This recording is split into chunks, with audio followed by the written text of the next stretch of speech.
Você pode aplaudir a Jesus aí no seu lugar? Glória a Deus, que bênção. Glória a Deus. Tem alguém feliz aqui nessa tarde? Amém? Glória a Deus. Também estou muito feliz com tudo que vivemos nesses dias aqui em Dublin. Segunda vez que eu visito essa cidade, essa nação, e sempre muito impactado com aquilo que vocês estão vivendo como igreja. De fato, talvez eu seja uma das pessoas que mais visitam lagoinhas plantadas. Tenho esse chamado pastoral de cuidado com pastores e amo ir para que a gente esteja próximo dos pastores, porque pastor também é ovelha. E eu visito muitas igrejas e, de fato, existe uma graça sobre vocês, não é apenas sobre o pastor e a pastora, ou sobre os líderes dessa casa, mas sobre a igreja. Existe uma graça sobre vocês, e eu oro para que essa graça permaneça, eu oro para que esse favor de Deus seja completo, em nome de Jesus. Amém? Glória a Deus. Quem é de Minas Gerais aqui, Belo Horizonte? Quem é de Belo Horizonte aqui? Quem gosta de pão de queijo aqui? Frango com quiabo, tutu de feijão. Eita glória, hein? Agora pode falar, pastor. Vire para essa pessoa que está do seu lado e fala assim: eu vou te abençoar com o almoço hoje. Agora deu fome, agora está selado. Que bênção. Não é por nada não, mas a melhor comida do mundo. Eita glória. Aleluia. Desculpe se você não é mineiro. Aleluia. Que bênção. Que bênção, irmãos. Mas eu quero mesmo compartilhar o que Deus colocou no meu coração. Eu queria que você abrisse a sua Bíblia comigo, por favor, no Evangelho de Marcos, no capítulo de número 1. Evangelho de Marcos, capítulo de número 1.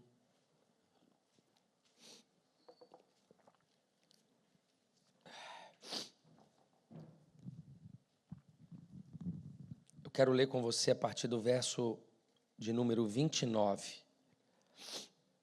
Preciso muito da sua atenção, não deixe nada tirar a sua atenção, para que a gente medite na palavra de Deus. Evangelho de Marcos, capítulo de número 1, verso 29, a palavra de Deus diz assim: Logo que saíram da sinagoga, foram com Tiago e João à casa de Simão e André. A sogra de Simão estava de cama com febre, e falaram a respeito dela a Jesus. Então ele se aproximou dela, tomou pela mão e ajudou-a a levantar-se. A febre a deixou e ela começou a servi-los. Ao anoitecer, depois do pôr do sol, o povo levou a Jesus todos os doentes e endemoniados. Toda a cidade se reuniu à porta da casa e Jesus curou muitos que sofriam de várias doenças. Também expulsou muitos demônios, não permitia, porém, que estes falassem, porque sabiam quem ele era. De madrugada, quando ainda estava escuro, Jesus levantou-se, saiu de casa e foi para um lugar deserto, onde ficou orando. Simão e seus companheiros foram procurá-lo, e ao encontrá-lo disseram: todos estão te procurando. Curva a sua cabeça por um instante, vamos orar. Pai, que privilégio para mim e para cada um dos meus irmãos estarmos aqui num domingo comum, nos deleitando da Tua palavra. Nós não estamos aqui porque não tínhamos para onde ir, não, estamos aqui por livre e espontânea vontade, por um anseio, por uma sede que arde no nosso coração em conhecê-lo ainda mais, e também com a compreensão de que nessa terra estamos sendo aperfeiçoados à Tua estatura. Nós oramos para que uma manhã, um início de tarde como esse, seja fundamental ou faça parte do Teu projeto do teu propósito de alinhamento ao nosso coração. Não há ninguém dentro desse auditório e até mesmo fora dele que não dependa totalmente do Senhor por meio da tua palavra. Por isso, fale ao nosso coração, Senhor.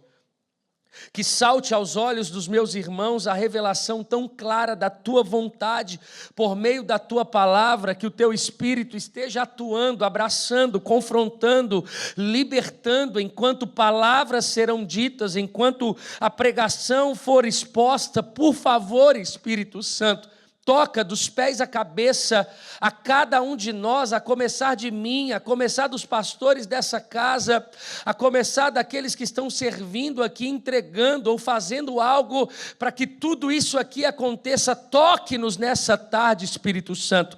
Nós não queremos sair daqui ainda com fome, nós não queremos sair daqui ainda, Senhor, necessitados de uma palavra tua. Fale ao nosso coração. É o que nós te pedimos, Pai, que haja temor e tremor na exposição do texto bíblico, para que a tua palavra nos alinhe, nos abrace, nos amarre à tua vontade. É o que nós te pedimos e desde já te devolvemos, Jesus, toda a honra e toda a glória dessa palavra, desse culto e de toda a nossa vida. Assim oramos no nome de Jesus. Amém e amém. O tema dessa mensagem é: o depois merece atenção. Bom, eu quero nessa introdução situar você naquilo que o Senhor colocou ao meu coração. Você há de concordar comigo que o ser humano, ele vive em sua maioria entre altos e baixos. Há uma disciplina que a palavra de Deus nos ensina, que é a constância, a solidez. Pessoas sólidas, elas tendem a conquistar, a alcançar, a viver o que Deus tem. Pessoas equilibradas, pessoas que sabem o que quer, pessoas intencionais, pessoas que têm direção de Deus, que têm sensibilidade no Espírito, pessoas que leem a palavra e a palavra o equilibra, a palavra coloca os seus pés no chão, a palavra nos tira de realidades ilusórias, seja de relacionamentos, seja de movimentos que fazemos, seja de realidades. Fato é que se tem um propósito da palavra de Deus, é nos situar no centro da vontade do nosso Deus. Às vezes Ele nos impulsiona, na verdade Ele sempre nos impulsiona, mas Ele coloca também os nossos pés no chão. Ele amplia a nossa visão. Jesus, quando ele tem a visão da multiplicação dos pães e dos peixes, ele sabia o que ele tinha. Os pés dele estavam no chão. Ele tinha 5 pães e 2 peixes, mas a Bíblia diz que os olhos dele contemplavam. Ou seja, ele sabia para onde ele estava indo, ele sabia a vontade do Pai para aquele exato momento, e a vontade do Pai era a multiplicação.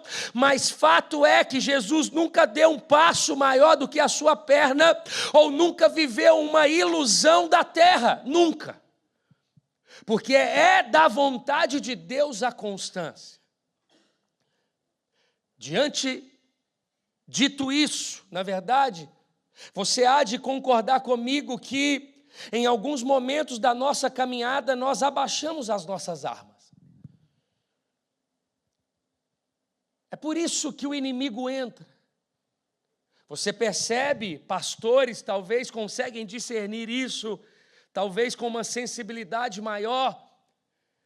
Você consegue perceber um casamento, nós que acompanhamos história, um casal chega na igreja, você tira os carrapichos, eles estão bem, nós fazemos o noivado, nós fazemos o casamento, eles começam bem, daqui a pouco começam a vir as lutas, e você consegue identificar exatamente as brechas que foram dadas, os lugares aonde eles estão errando. Por quê? Porque ao invés de tamparem as brechas, ou de fecharem as brechas, e viverem uma vida com constante em Deus, e não falo apenas de casais agora, estou falando da nossa vida, e também não estou dizendo que de alguma forma isso não vai acontecer. Por quê?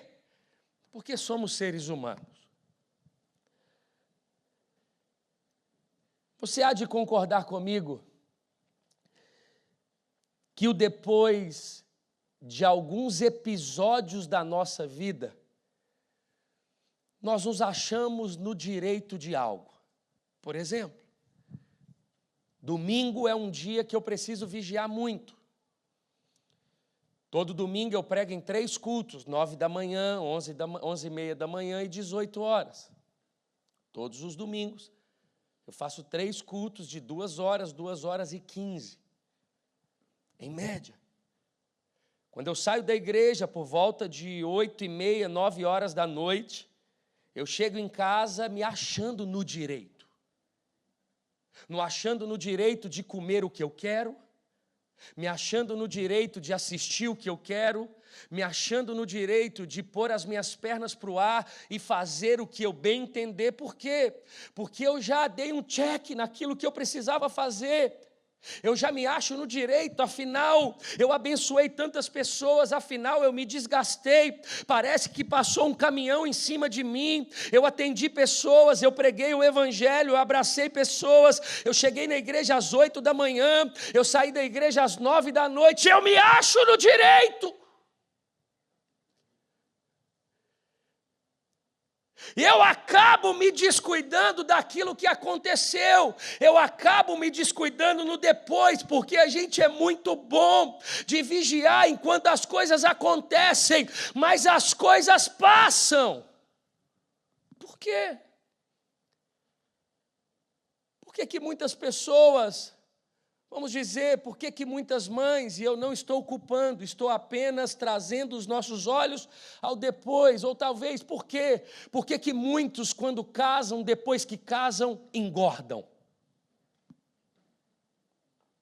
Por que muitas mães, quando têm o seu primeiro filho, elas se tornam um pouco mais descuidadas?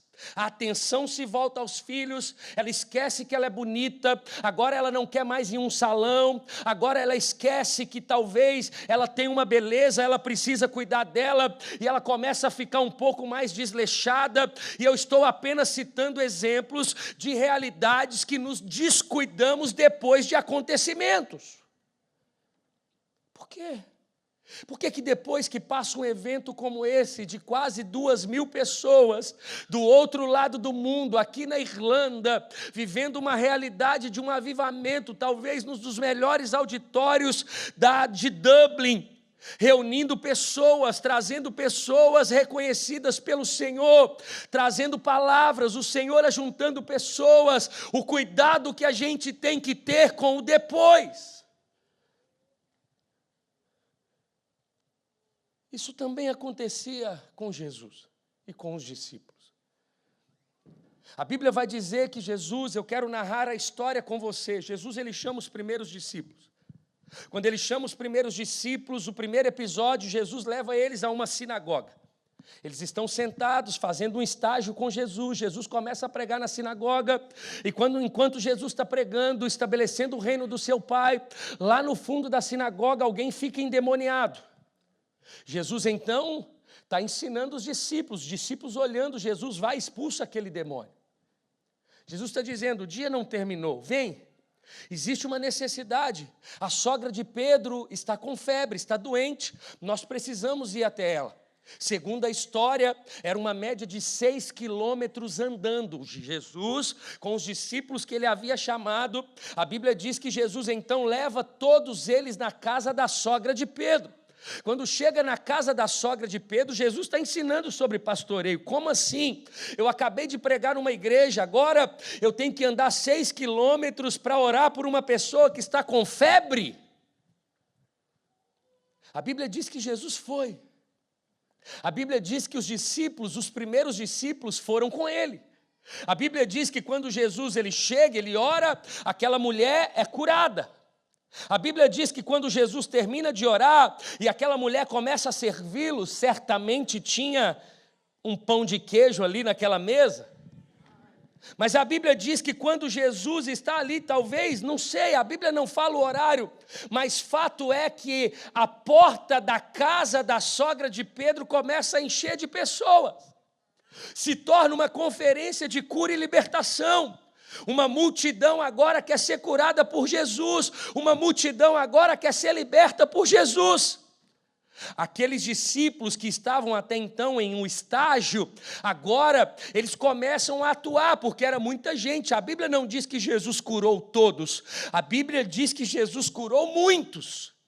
Certamente, enquanto Jesus estava aqui, ministrando, orando pelas pessoas, os discípulos estavam, é como se o pastor Fábio dissesse: olha gente, eu não vou dar conta de todo mundo, vocês aqui que são os meus líderes direto, vai no meio do povo, ora por eles, e os discípulos agora começam a colocar em prática aquilo que eles aprenderam durante o dia. Aquilo se estendeu, era muita gente, Jesus curou muitos. Muitos foram libertos. Deus fez algo. Certamente o poder de Deus se manifestou naquele lugar. E a Bíblia diz que depois de tudo, eles foram embora.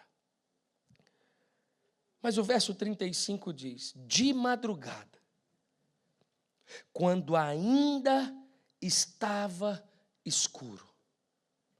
Primeiro ponto.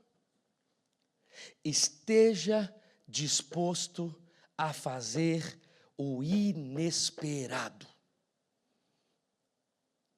Se o depois merece atenção, e se a probabilidade de como seres humanos é eu e você, nós, no depois abaixarmos as armas, o primeiro conselho que a Bíblia nos dá olhando para Jesus é que no depois de todo o episódio, depois de um dia de trabalho, depois de um dia de culto, por quê? Por que o crente não faz devocional dia de culto? Porque tem culto, mas ele teve um momento a sós com o Senhor. Você já percebeu que a gente não costuma orar depois do culto? A gente não costuma orar antes de dormir, no dia de domingo? Eu estou dizendo de um âmbito geral. Você já percebeu? Eu estou dizendo tudo que é depois que você teve uma experiência com o filho, depois que você saiu para jantar com o esposo, talvez depois de um culto, depois de um dia de trabalho, depois de uma ligação, depois de um episódio que aconteceu na sua vida. Se a tendência é a gente abaixar as armas, Jesus está dizendo: o meu conselho é vocês fazerem o inesperado. A Bíblia diz que Jesus com os discípulos foram para casa. Jesus estava cansado como os discípulos. Jesus tinha vivido talvez um dia mais intenso que os discípulos. Afinal ele pregou, afinal foi ele que orou pela sogra de Pedro, afinal ele também andou 6 quilômetros como os discípulos, afinal ele também talvez tenha orado muito mais pelas pessoas que estavam na porta da casa da sogra de Pedro, mais que os discípulos. Talvez enquanto um discípulo orava por 2, ele orava por 10. Talvez enquanto os discípulos curavam um, eram usados por Deus para curar um e libertar um, Jesus já tinha libertado 10, curado 10 pessoas, ou seja, o nível de cansaço de Jesus talvez era maior do que os dos discípulos. Eles foram para a mesma casa e a Bíblia diz que eles também foram dormir, mas de madrugada Jesus levantou. O que se faz de madrugada? De madrugada se dorme. O esperado de uma madrugada é dormir. O esperado de uma madrugada é descansar. O esperado de uma madrugada é estar com a cabeça sobre um travesseiro. O esperado de uma madrugada é estar em cima de uma cama. Esse é o esperado de uma madrugada. Mas a Bíblia diz que de madrugada, quando ainda estava escuro, esteja disposto a fazer o inesperado sempre no depois. Esteja disposto ao depois você fazer aquilo que ninguém está fazendo. Esteja disposto, depois de um experience, depois de um culto, depois de um dia de trabalho, enquanto todos querem sentar no sofá, esteja disposto a colocar um louvor na tua casa, esteja disposto a dobrar o seu joelho no chão, esteja disposto a fazer coisas que o esperado ninguém faz. Ninguém. Agora nós estamos aqui para olhar para os discípulos ou para olhar para Jesus. A Bíblia diz que os discípulos fizeram o esperado, mas Jesus fez o inesperado. Ele levanta de madrugada. É como se ele dissesse assim. Ele não disse na palavra, isso são palavras minhas. É como se Jesus pensasse assim: olha, eu não, diante da obra que está sobre as minhas mãos, diante dos sonhos que eu tenho, diante do propósito que eu sei que o Pai tem para mim, eu não posso me dar o luxo de dormir o tanto que eles dormem. Eu não posso dar o luxo de orar o tanto que eles oram. Eu não posso me dar o luxo de fazer o que todo mundo faz. Não é para minha glória apenas. Óbvio que para Jesus era a glória, mas no nosso pensamento humano é óbvio que não é. Não é para que o pastor Fábio me veja, não é para que as pessoas me reconheçam, mas eu não posso me dar o luxo. Eu estou num outro país, eu sou um imigrante, eu tenho realidades, eu tenho sonhos, eu tenho o sonho de trazer toda a minha família, eu tenho o sonho de ter toda a minha família rendida ao Senhor. Eu não posso me dar o luxo de fazer o que todo mundo faz. Eu preciso aumentar a minha régua, eu preciso estar acima da média, eu preciso orar mais, eu preciso buscar mais a Deus, eu preciso conhecer mais a Escritura Sagrada, eu preciso estudar mais, eu preciso me consagrar mais, eu preciso fazer o inesperado. O esperado é o quê? A gente orar de vez em quando, vir num culto por semana e servir em um ministério. E talvez participar de um GC. Esse é o esperado. Mas e o inesperado? A Bíblia diz: Jesus levantou-se. Segundo ponto.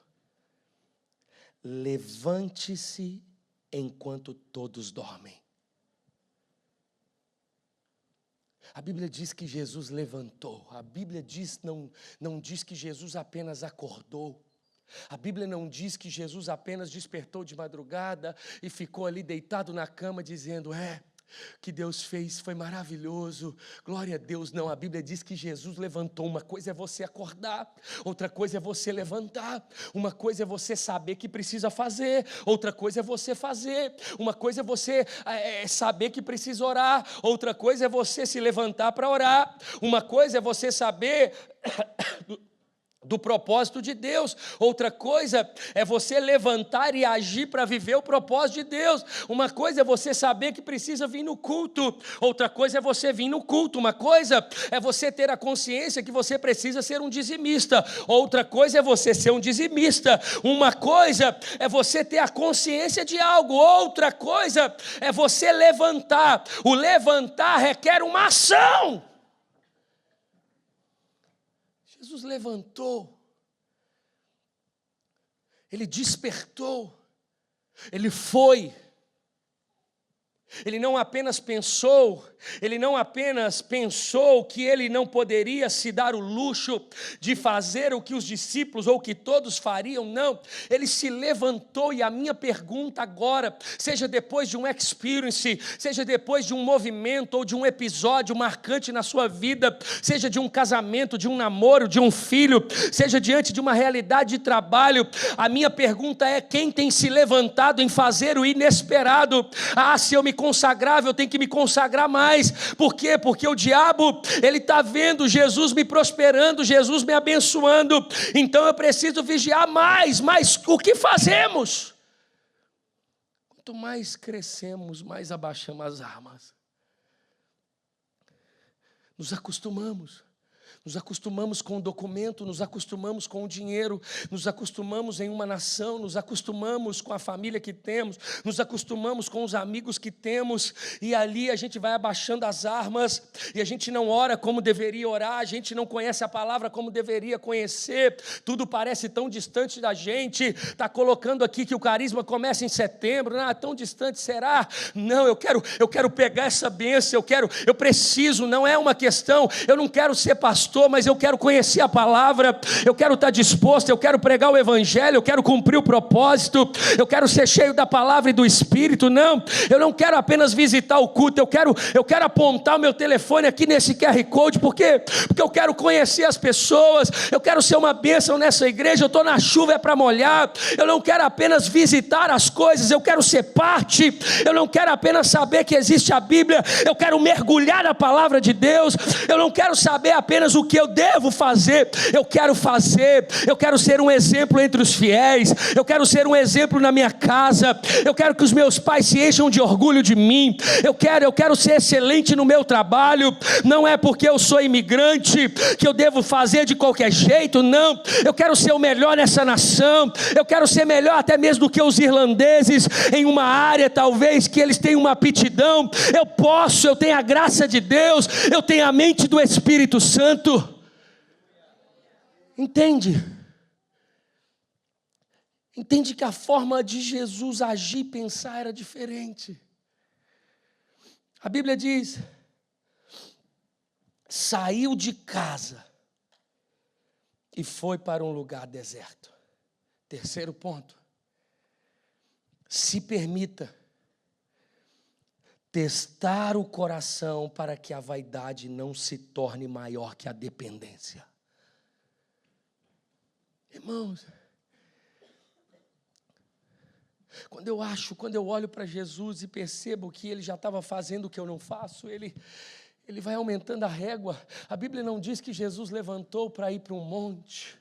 A Bíblia não diz que Jesus levantou-se e foi para um quartinho de oração. A Bíblia diz que Jesus espontaneamente foi para o deserto. Uma coisa é um momento, pastor Fábio, que a Bíblia diz que o Espírito levou Jesus ao deserto. Ok, mesmo que você não queira, venha. Outra coisa é você se levantar numa madrugada dizendo: eu acho que é melhor ir para um deserto. Eu não posso correr o risco de me tornar vaidoso e perder a minha dependência. Irmãos, você já viu pessoas quererem ir para o deserto espontaneamente? Porque a gente fala de deserto como algo assim: eu estou vivendo um deserto, nossa, eu estou na prova, nossa, o diabo está tentando contra a minha vida, eu estou vivendo um deserto. Outra coisa, você fala assim: você quer saber? Eu até estou bem, eu tenho uma cama boa, eu tenho um travesseiro bom, eu ia dormir a noite inteira, mas eu vou levantar, eu vou para o deserto porque eu quero testar meu coração, aquilo que Deus tem para mim. Eu preciso saber lidar com desertos, eu preciso saber que a vaidade não pode tomar o lugar da dependência. Ei, eu quero ir para o deserto. A Bíblia diz que Jesus vai para o deserto orar. Por quê? Que os discípulos não encontraram ele, Ítalo. Por quê? Porque discípulo não quer deserto. Ficaram procurando Jesus, por quê? Porque o último lugar que eles achavam que uma pessoa em estado normal queria ir era para o deserto. Por isso que aquele lugar foi o último lugar que eles só podem estar lá. Encontraram Jesus. Eu vejo essa atitude de Jesus em sair do seu lugar de conforto, em sair do seu lugar de habitação, do seu lugar de descanso, e ele vai para o deserto espontaneamente. Ele levanta de madrugada, ele acorda de madrugada, ele se levanta, ele vai para o deserto exatamente, ele se permite testar o coração, para que a vaidade não se torne maior do que a dependência. Irmãos, e ele não faz isso tudo em qualquer dia. Ele faz depois de uma conferência de cura e libertação. O dia anterior de Jesus não foi um dia normal. Sabe aquele dia que você trabalha tanto que você fala: meu Deus, graças a Deus que amanhã eu vou descansar. Está no limite. Chega de madrugada. É nesse dia, é no depois. É por isso que eu digo, se Jesus tem essa atitude, Ele me ensina que o depois precisa de muita atenção. Porque enquanto todos estão abaixando as armas no depois, Jesus está dando atenção ao depois. Ele está dizendo: Fábio, olha, a sua atenção, ok, experience, mas o depois agora merece atenção. Agora que vocês têm que orar mais, agora que vocês têm que ser mais generosos, agora que tem que captar mais voluntários, agora que tem que consolidar mais os frutos que aconteceram, agora que vocês têm que clamar mais a glória de Deus. É agora, não é até aqui, não, é depois daqui também. Não é, tem gente que fala assim: graças a Deus, Deus me abençoou, e graças a Deus não faltou nada no casamento. Mas como se Jesus tivesse um compromisso de nos abençoar só até aquele dia.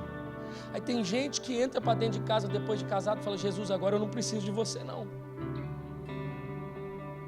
Você já nos prosperou, já conseguimos, foi maravilhoso, temos fotos, vídeos, foi uma festa maravilhosa, uma celebração excepcional. Agora, ok, já ganhamos tudo, temos geladeira, fica aqui, qualquer coisa eu te chamo. Jesus está dizendo: não,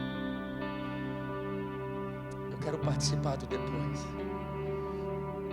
Você não vai conseguir o depois sozinho. Você precisa. Mulheres, vocês precisam dar atenção ao depois. Homens, dê atenção ao depois. Parem. O maior perigo que a gente pode ter é se achar no direito. Nós já abrimos mão do nosso direito na cruz do Calvário. Não, eu não estou dizendo que você não possa desfrutar. É maravilhoso, Deus nos dá essa realidade de desfrute. Você está numa nação que tem desfrute. Você tem condição de viajar, viaje. Você pode jantar com a sua esposa, jante. Você pode passear com seus filhos, faça isso.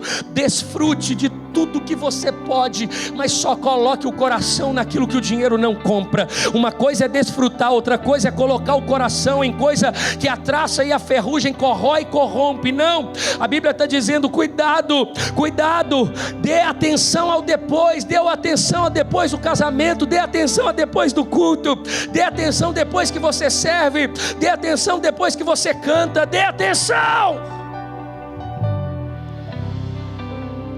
Porque é exatamente nesse lugar que o diabo costuma entrar. Poxa, servi tanto. Pastor Fábio passou do meu lado e nem me cumprimentou. Ele nem te viu. A gente começa a se achar no direito. Mas se alguém que no depois está orando, dizendo: olha, eu não vou nem esperar ele me cumprimentar, pastor, o que foi aquilo? Conta comigo, eu estou no óleo, eu estou na unção, eu quero servir mais, eu quero fazer mais. Por quê? Porque quando você consagra no depois, a sua lente é limpa, o seu coração é completamente limpo, você está pronto, você está no centro da vontade de Deus, você está sólido, você está equilibrado, você está são, você está cheio da vida de Deus. O seu casamento está cheio da vida de Deus, o seu trabalho está cheio da vida de Deus. Você sabe o que quer, para onde quer. Por quê? Porque você tem sensibilidade no Espírito Santo. Existe uma fonte inesgotável dentro de você, e você então, você não dá passos fora daquilo que Deus tem. E o texto diz: onde ficou orando. Quarto ponto: não abaixe as armas da consagração. Nunca. Entende?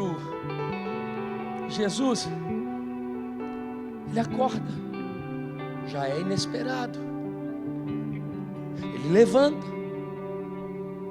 já faz o que 99% não faz. Ele vai para o deserto,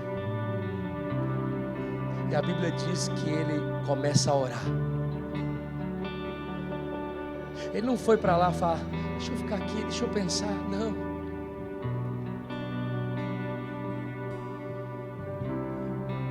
Não abaixe as armas da consagração.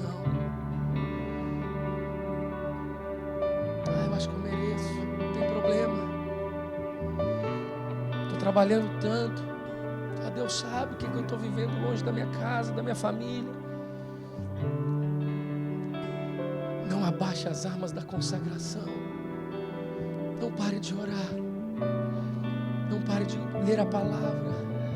Não dê brechas. Não deixe com que o seu eu grite. Não deixe com que a vaidade tome lugar. Não deixe com que as coisas que não são de Deus tomem lugar na sua vida. Simão e seus companheiros foram procurá-lo e ao encontrá-lo disseram: todos estão te procurando. Jesus estava ali orando. Ou seja, todos os eventos da nossa vida devem ser selados em oração. Você costuma orar depois que você sai de uma consulta? Você costuma orar depois que acaba o culto? Acabou todo mundo ali, está todo mundo. Pessoal, vem cá, vamos orar. Senhor, obrigado. Obrigado por esse culto. Entrou no carro com a esposa. Linda, vamos orar. Senhor, que privilégio poderíamos estar em tantos lugares. Estamos aqui. Continue tomando a minha esposa, Senhor, nós somos teus. Recebemos a tua palavra. Senhor, enche-nos mais e mais. O Senhor nos encheu no coletivo, mas agora nos encha mais e mais no individual, no pessoal. Nós somos um, Senhor. Filho nasceu. Teve uma promoção no trabalho. Ei, fulano, fui promovido. Mãe, Deus fez algo. A gente conta para todo mundo, só não agradece a Deus. Antes de tudo, Senhor, eu quero selar essa promoção em Ti. Eu sei que o Senhor quem moveu tudo. Jesus estava selando aquele dia anterior. Jesus estava dizendo: Pai, certamente foi o Senhor quem agiu ali. Quando eu saí da casa da sogra de Pedro, tinha uma multidão. Foi o Senhor quem enviou. Eu quero selar, Senhor, eu quero selar essa entrega, aquilo que o Senhor fez. Eu quero dizer que eu preciso agora de ser reabastecido diante do dia de hoje. Por quê? Porque eu vivo um dia de cada vez. Eu vim aqui nessa manhã, nesse início de tarde, dizer para você: o depois merece atenção.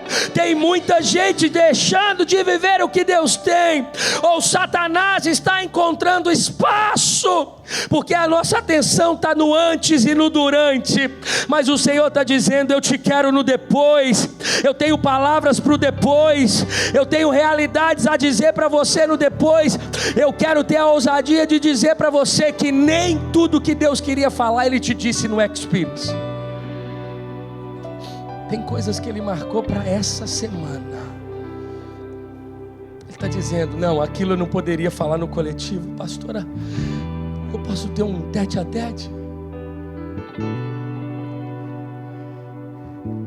A gente é assim. Depois que a gente termina uma reunião, a gente fala, mas depois a gente chama um no cantinho e fala assim: você entendeu o que eu disse? Eu não falei no meio de todo mundo, mas isso e isso. Não é assim? Tem coisas que Deus falou com Jesus que Ele não falou no dia anterior. Tem coisas que Deus não fez no dia anterior. Por quê? Porque Ele queria fazer no deserto. Tem coisas que Jesus está esperando um ato inesperado, um levante. Eu me levanto. Jesus é para levantar? É. Mas você pode falar aqui, eu estou deitado, eu estou descansando. Jesus mas é condicionado. Tem coisas que eu só falo com quem levanta, com quem age, com quem levanta e sai de casa. Eu não costumo falar com preguiçoso, eu não costumo falar com acomodado. Quando eu tenho que falar, aí eu falo. Mas se eu tenho prazer, é de gente intencional, de gente que levanta, de gente que sai de casa, de gente que não veio para essa nação como foi pregado apenas para reter ou para retirar, mas para aqueles que estão abertos a dar, aqueles que estão abertos a colocar a tua vida. Esses eu costumo chamar no canto, esses eu costumo revelar segredos. Esses, talvez eu tenha ficado aqui 2 dias depois apenas para essa frase, que é muito nítida no meu espírito. Existem segredos que Jesus quer contar para algumas pessoas aqui. E Ele completa dizendo: eu estou com saudade, tem muito tempo que a gente não se vê. Eu só te vejo no meio de todo mundo. A gente mal consegue se cumprimentar. Ei, fulano, tudo bem? Eu estou sentindo falta do nosso café. Eu estou sentindo falta do nosso companheirismo, do nosso abraço. Eu tenho um segredo, eu não posso contar em público. Eu tenho coisas que é só para você, eu não posso dizer para todo mundo. Jesus está dizendo: eu estou com saudade de algumas pessoas aqui. Eu não posso falar enquanto vocês estão servindo. Não, você está muito ocupado. Não, eu não posso falar enquanto vocês estão tocando, enquanto vocês estão na operação. Tudo. O problema é que quando para tudo, a gente só quer desfrutar, a gente só quer se achar no direito. Uma das palavras mais poderosas que Deus já me entregou foi depois de culto. Eu achava que eu ia sentar no sofá. A última casa que eu morei, irmãos, era uma casa que era mobiliada. O dono tinha um sofá que você apertava um botãozinho assim, ele só ia no Netflix, ó, pá. Eu vi, era 3 horas da manhã. Minha esposa tinha ido deitar sozinha. Eu não orei com os meus filhos antes deles dormirem. Por quê? Porque o sofá me ganhou, a série me ganhou. O depois eu me achei no direito. Eu perdi de deitar com a minha esposa. Eu perdi de orar pelos meus filhos. Eu perdi de fazer o sermão da semana seguinte. Deus queria me entregar, mas Ele disse: você estava ocupado demais. Eu não queria parar a sua série. Eu não queria. Não estou dizendo que você não pode. Você entende o que eu estou dizendo? Estou dizendo só assim: olha, dê atenção ao depois. Você já viu que um dos momentos que um casal mais perde é quando a esposa chega do trabalho, ela está doida para você perguntar como foi o dia, mas você não pergunta. Depois a gente está sensível, depois a gente está aflorado. Muitas coisas aconteceram no dia. O cara fechou a gente no trânsito, o outro no trabalho, a gente sentiu uma inveja. Você ficou sabendo que alguém falou mal de você, você discutiu com um familiar, você está de noite, você está vivendo. Deus está dizendo: olhe para o depois. Dá atenção para os seus filhos, dá atenção para a esposa, dá atenção para mim. Não resume a vida em um dia, não. Todo dia Deus quer falar, todo dia Deus tem uma experiência. O depois merece atenção. Depois de um parto, depois de um casamento, depois de um dia corrido, e até mesmo depois de um Lagoinha Experience. E que assim seja. Quantos entendem essa palavra nessa tarde? Você pode se colocar de pé e aplaudir bem forte a Jesus aí no seu lugar.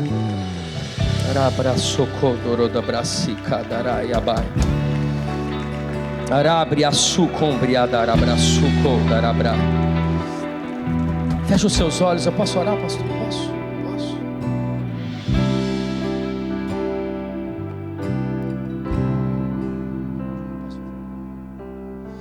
Feche os seus olhos, levante bem alto as suas mãos. Levante as suas mãos, feche os seus olhos, feche os seus olhos, feche os seus olhos.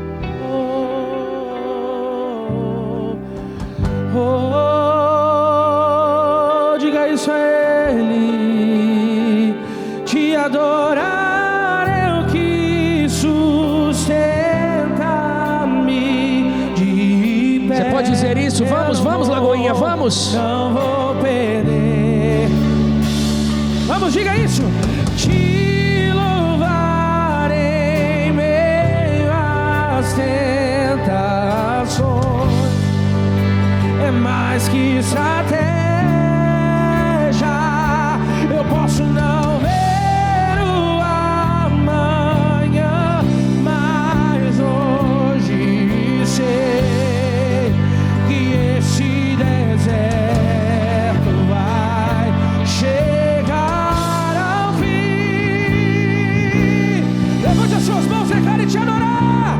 Te adorar é o que sustenta-me de pé. Eu não vou perder a guerra. Te louvar em meio às tentações é mais que estratégia. Eu posso não ver o amanhã, mas hoje sei que esse deserto vai chegar ao fim. O Senhor, eis-me aqui, rendido estou. Diga a Ele.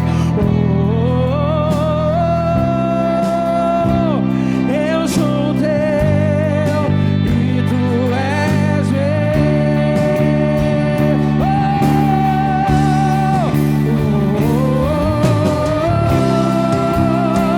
Eis-me aqui, rendido estou.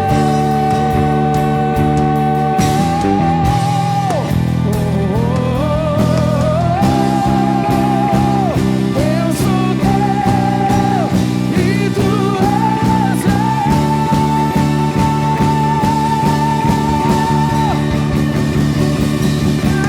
vida dou a ti, Senhor, rendido a ti estou, e pra sempre cantarei. Faz em mim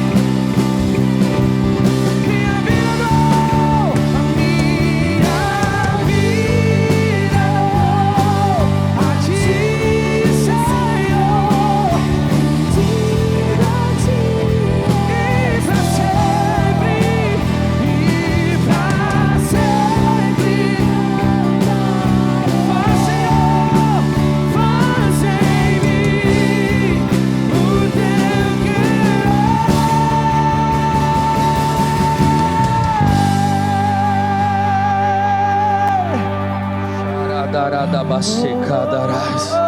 Levante as suas mãos o mais alto que você pode. Pai, nós selamos essa palavra pastoral, essa palavra de cuidado, essa palavra de direção, essa palavra de exemplo a partir da tua vida, Jesus.